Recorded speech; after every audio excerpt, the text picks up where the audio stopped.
Bonjour madame, je voudrais une botte de kale s'il vous plaît. Monica est une Allemande qui vit à Paris. Chaque semaine, elle se rend sur ce marché, car c'est un des rares endroits où l'on peut acheter du kale. Une variété de chou qui, il y a un an encore, était introuvable en France chez les marchands de légumes. On peut dire que je suis une vraie accro au kale. C'est un peu amer comme ça. Le kale, ça a plus un goût je dirais, peut-être un chou de Bruxelles. Une botte de kale coûte 2,40 €. À titre de comparaison, un chou-fleur se vend à 1,65 € pièce. C'est donc plus cher, mais ce légume qu'on appelle aussi chou-plume, chou vert ou encore chou frisé non paumé possède de nombreuses vertus. C'est un légume qui a beaucoup de valeurs nutritionnelles, lesquelles il peut remplacer par exemple toutes les oranges, les clémentines qu'on mange maintenant début d'hiver, parce qu'il remplace la vitamine C. Donc en fait, manger du kale, c'est plus que le rapport journalier en vitamine C en lui tout seul. Issu d'un croisement entre le chou sauvage et le brocoli, le kale n'était quasiment plus consommé depuis le milieu du XXe siècle. Et c'est au pays de l'oncle Sam qu'il doit sa résurrection. Aux États-Unis, des stars comme Jennifer Aniston ou encore Gwyneth Paltrow en sont folles. On murmure même que le président Obama s'en ferait régulièrement servir à la Maison-Blanche. Outre-Atlantique, ses ventes ont augmenté de 40% rien que pour l'année 2012. Riche en antioxydants, en minéraux et en fibres, le kale a même été classé comme l'un des 7 aliments à emmener sur une île déserte par le journal Life Science. Et aujourd'hui, il arrive enfin chez nous. Alors le kale deviendra-t-il la future star des tables françaises ? Paris, 13e arrondissement. Aujourd'hui, a lieu un salon dédié aux adeptes des régimes végétariens. Est-ce que vous connaissez le kale? Oui? Non? C'est la première fois que j'en vois en France. Je connaissais le nom parce que mon frère qui est aux États-Unis m'en a parlé, mais... Ok. Ce jour-là, sur le stand tenu par Kristen Bedard, il y a foule. Cette Américaine s'est lancé un défi, promouvoir le kale en France. Il y a quelques mois, elle a créé un blog sur lequel on peut trouver de nombreuses recettes, ainsi qu'une carte interactive qui recense les points de vente du kale en France. Le bouche à oreille a fonctionné, à tel point que les curieux se bousculent pour en savoir un peu plus sur ce légume précédé d'une réputation élogieuse. J'attends de l'atelier qu'on m'explique les bienfaits du kale, qu'on m'explique aussi les recettes et à quoi ça sert et comment je peux l'introduire dans ma cuisine. Des arguments et des bons conseils que Kristen dispense avec enthousiasme. Quand vous cuisinez les aliments, ils perdent leurs nutriments. Donc pour profiter pleinement des vertus du kale, il vaut mieux le manger cru.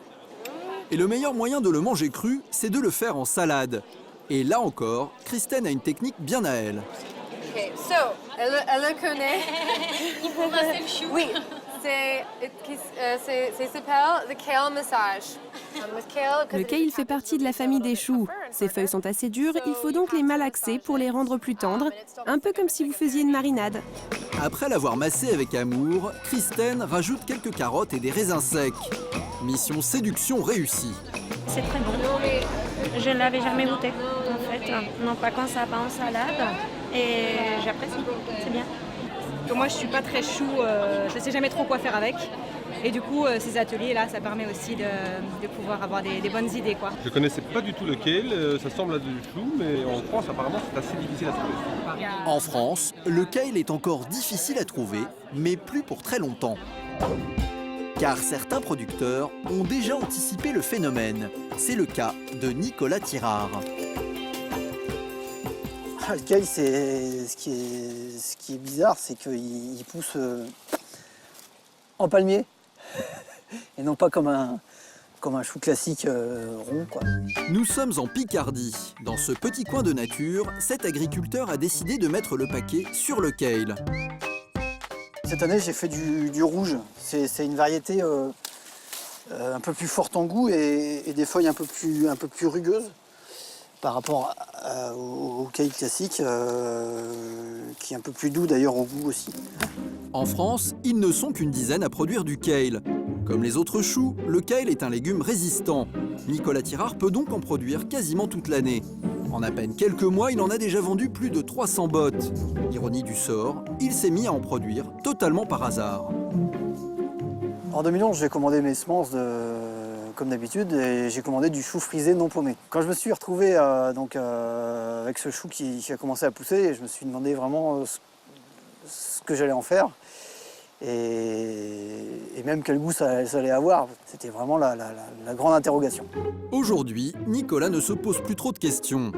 À 2,40 € la botte, il en tire des revenus de plus en plus conséquents, plusieurs milliers d'euros en quelques mois, et ses carnets de commandes ne cessent de se remplir. J'ai commencé donc en 2012, je vendais d'abord à des particuliers, et c'était des étrangers qui habitent à Paris, hein, surtout des Hollandais, des Allemands, des Américains, des Japonais.